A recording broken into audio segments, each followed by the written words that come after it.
Ah, home sweet home, where you can just scratch where it itches. It's been a busy, busy day here because I got myself. Well, look at this though. That's one of the tobacco plants that I had like taken the top off the plant whenever I was harvesting all these leaves that went into the tobacco boxes. But it had this little tiny flower bud down in there, and I thought, man, I wonder if I can clip the end like you do a rose, stick it in a glass, and it's been in there for like a week or something. So, in the daytime, then, you open this up and let some sun in. There's the old San Pedro farm out there. But anyway, the blooms are coming up, man. In a few days, they're going to be like these beautiful tobacco blooms are like, anyway, I'm getting all distracted. Yeah, we got the tobacco all in order, but I had two things going on today because the dog had fleas and I wanted some peppermint oil soap. And they make that Dr Bronners Peppermint oil soap. And but I looked up how to make it, with olive oil, coconut oil, and you mix up some potassium hydroxide and you cook it and turn it into a big jelly block, and then you dilute it in water and boom. I put some of that peppermint oil in there. I think next time I'm going to do some lemon oil. Thought that would be like refreshing.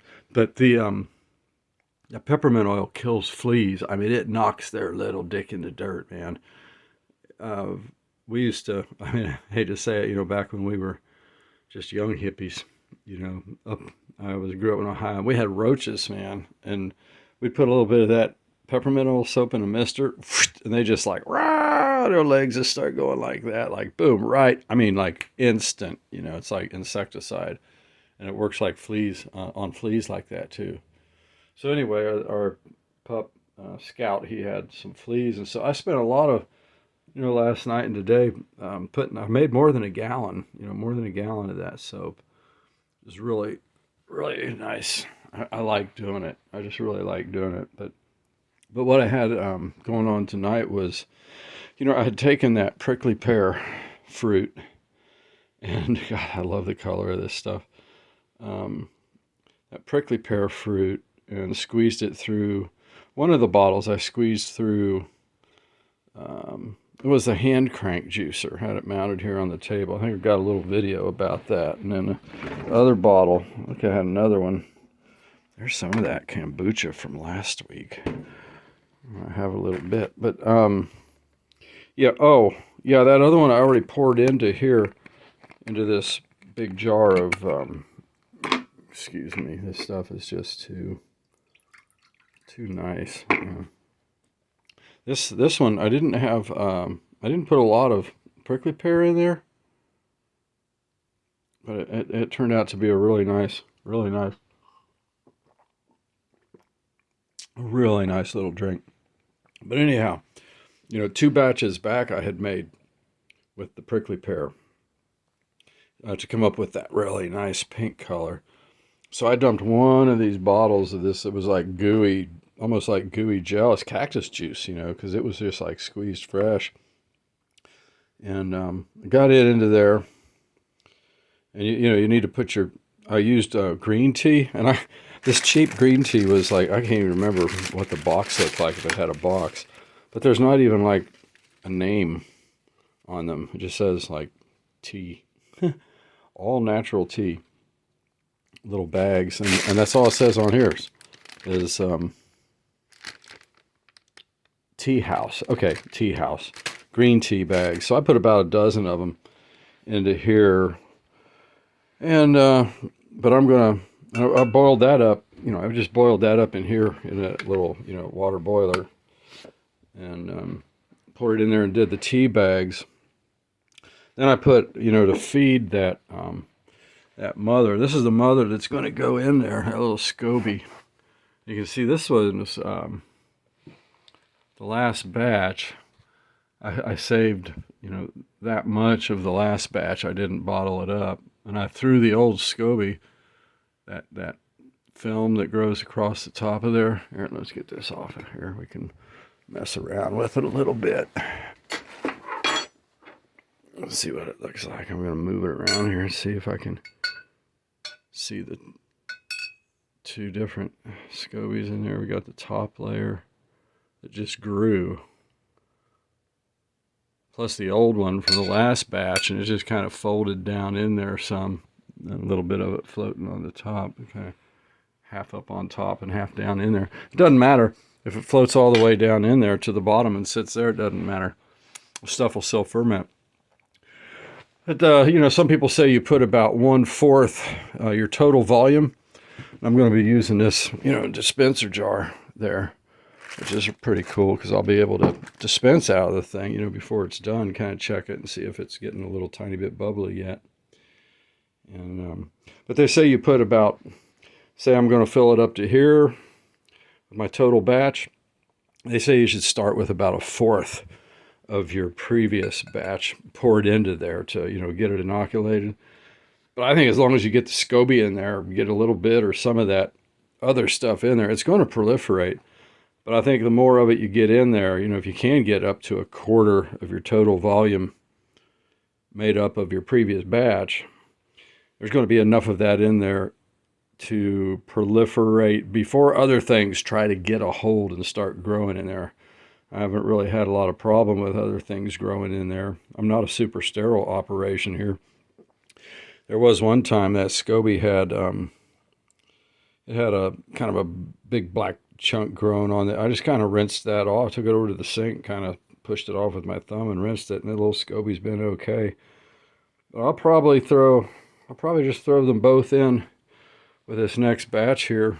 And let me get my hands free there. And dang, this stuff, it really is a pleasure to be able to, you know, have your own little, this stuff is so good for your gut too.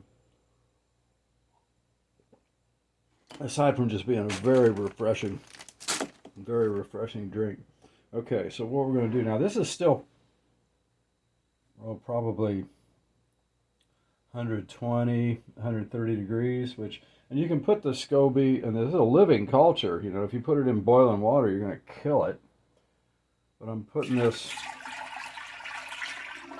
all in there. Now, there's a bunch of goo. You see, that cactus, those prickly pears, when I put them in these jars, like they've got this sediment. I mean, this is like cactus pulp, cactus, I guess, ground up those little microscopic needle parts that are forming the aeroleas. Is that how you say it? Aeroleas, where the spines come out. But there's a lot of, I mean, it's almost like gritty, but it's, yeah, look at that. It's trying to get out of there. It's fermenting. What's warming up is what's happening too. Oh my gosh. I'm going to put that one back in the refrigerator. It's trying to, woo. Yeah, that's okay if they're fermenting a little bit. I mean, I'll let you know if it ruins the batch or anything, but this is the bottle I did put in there. Now, you know, you want to feed that SCOBY sugar, so, and I like using honey, man. This, my friend, they did this, actually this jar, they gave this jar, which is like six pints, full of honey. I used it all mostly up. I probably put about, you know, that much into here, you know, to feed that SCOBY. And then most people use like white sugar. But I got a bag of this like xylitol granulated. It looks just like, you know, white sugar. It tastes really different though. It's kind of cool on your tongue, kind of like those that gum that you buy with xylitol in it to sweeten it. Feels kind of cool in your mouth, makes your teeth feel real smooth. That's because xylitol is good for your teeth, and it breaks down better in your body than white sugar does. It's not nearly as disastrous, you know, as far as sugar that might be left over in your drink. So anyway, I bought this big old, what is it, 5 pounds. 5 pounds. It was, you know, a lot more expensive than sugar. But, you know, that's, you know, I mean, I don't want to put white sugar in here. Come on, I'm like Mr. Natural here. We don't be like that. So, okay, so we got, I'm going to add more water to this because I know I've got enough tea. I put a dozen of those tea bags in there, and what, 12 times 8 ounces, 80, 96 ounces, and there's 128 in a gallon. So that's like, 3/4 of a gallon. And that there was, I think, about a half gallon.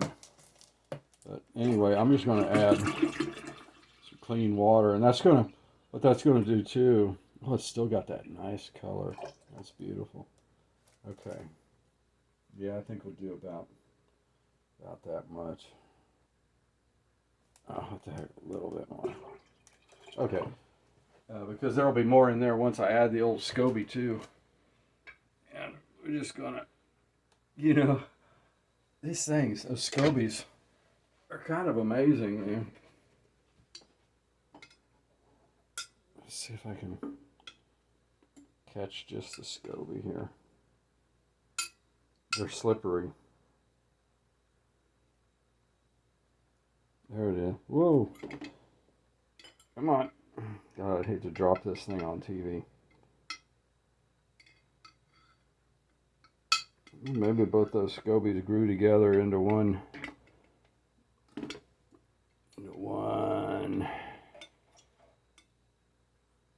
Check that. It's like some kind of sea creature. Is that bizarre? Or what? So anyway, that'll get floated on there. Yeah, it's going to float all right. And then pour this in there. I don't want to sink my SCOBY. I could. It doesn't matter. I mean, it can grow. Oh, there it goes. It's going to sink down in there, I think. Maybe. All that gunk in the bottom, too. That's what they call the mother. Like what grows in the bottom of your vinegar jar. So there you go. There's the old SCOBY floating on top. I just can't help myself. I've got the prickly pear in there. I got a piece of tobacco or something in it. I got the prickly pear and the xylitol and the honey. You know what though? Lemon. You gotta get some lemon. Get all handy dandy. This guy's my best friend, man. And I made this sheath for it. This like goes everywhere and does a real good job. So I'll just put that away. Yeah, we definitely want to get some lemon in there. A little bit of tart. And you know what else I thought of?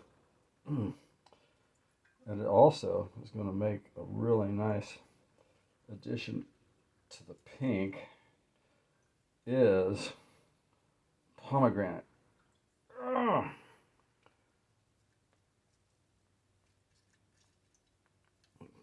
And I'm going to get this little bit of juice out of this one. A little bit of juice out of this morning's lemon. In the mornings, I've been putting together lemon. I'm making a tea out of lemon juice with some turmeric, some chaga mushroom, dehydrated extract. This is like the highest power antioxidant on the planet, the chaga. And they make a tea out of it, and then they filter it and dehydrate the tea, and it comes up with this concentrated powder. Yummy. We're just a little tiny bit. Most powerful immune booster in the world. Anti-cancer, anti-everything, and for life-giving. But I had gotten this, this stuff is too yummy. Pomegranate extract. What it is pomegranate. Just like the chaga, it's a pomegranate juice dehydrate, right? And it's just a real pretty pink. And that's another one. I mean, you can sit around, it's almost like candy. I mean, I'll just, a lot of times, a really yummy little snack. But, yeah, what we want to do here, though, this is really interesting. I gotta try to show you look at the two SCOBYs. They kind of separated out. Got the old little tiny SCOBY in that. Or that's the old one. And that, anyway, I got 2 SCOBYs in there. But this pomegranate extract, it's got a lot of sugar in it. It's got that real nice tart pomegranate taste. And I just think it's going to make a really, oh yeah, it's adding some color. I'm going to get some more of it. Oh God, you're going crazy with this, Alio. Come on. You don't want to have too much. I guess you get too much sugar in there, it'll just, I don't know if you could dilute it down. Just dilute it down. That's pretty. That's pretty. There's still a lot of that on the spoon. Anyhow, Mom, can I lick the spoon? Mm-hmm. Oh my God, too yummy. I'm gonna make candy out of that. I'm gonna take that and some of that beetroot, because that beetroot powder, it's red and sweet and super good for you. And then you can mix the pomegranate powder and the beet powder and this nutritional yeast flakes, which is like really high B vitamins and protein. I mean, gobs of protein. But you can mix the yeast, the pomegranate, and the beet powder together, and it makes like this paste that you could put it in those little gummy molds, like make little gummy bears, candy type things out of those sweets. But anyway, yeah, it's been a busy day and getting on into the night, but I'm glad I got this done. So all we need to do really at this point, is get a rag, cover the top of that thing, keep the gnats out, probably put a rubber band on there and set it up top, and we'll be having some pomegranate prickly pear kombucha, a lot of it.